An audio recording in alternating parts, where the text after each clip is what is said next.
September 11 புனித பாப்னுசியூஸ்.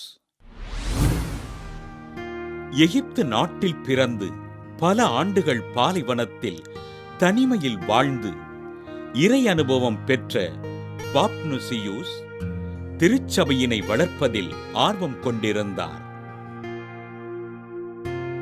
புனித வனத்து அந்தோனியாரின் சீடரான இவர் தேபைட் மறைமாவட்ட ஆயராக பொறுப்பேற்று மக்களுக்கு இறைப்பணிகளை செய்தார்.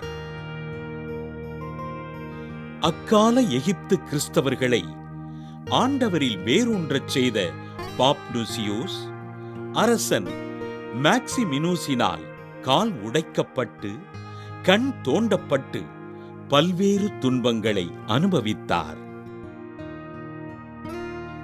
எகிப்து நாட்டில் ஆரியூஸின் தப்பறை கொள்கை வேகமாக பரவ இதனை கடுமையாக எதிர்த்த பாப்னுசியூஸ் ஆண்டவர் இயேசு மெய்யான கடவுளினின்று மெய்யான கடவுளாக ஜெனித்தவர், உண்டாக்கப்பட்டவர் அல்லர், தந்தையோடு ஒரே பொருளானவர் என்று அறிக்கையிட்டார்.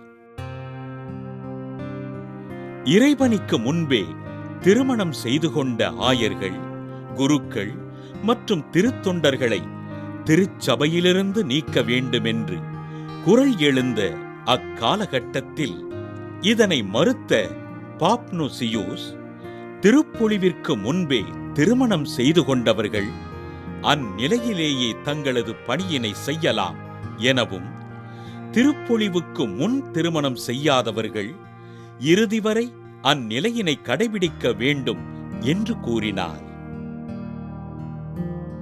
கிபி 335 ஆண்டு டயர் நகரில் கூடிய ஆயர் மன்ற கூட்டத்தில் புனித அத்தனாசியாரோடு பங்கேற்ற பாப்னுசியூஸ் திருச்சபையின் வளர்ச்சிக்காக தன் கருத்துக்களை பதிவு செய்தார்.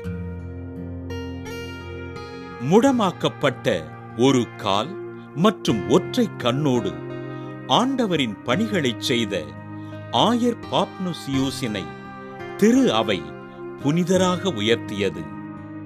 புனித பாப்னுசியூஸ் திருவிழாவினை கொண்டாடுகின்ற நாம் திருச்சபையின் வளர்ச்சிக்காக துன்புறுகிற துறவிகளுக்காக ஜெபிப்போம்.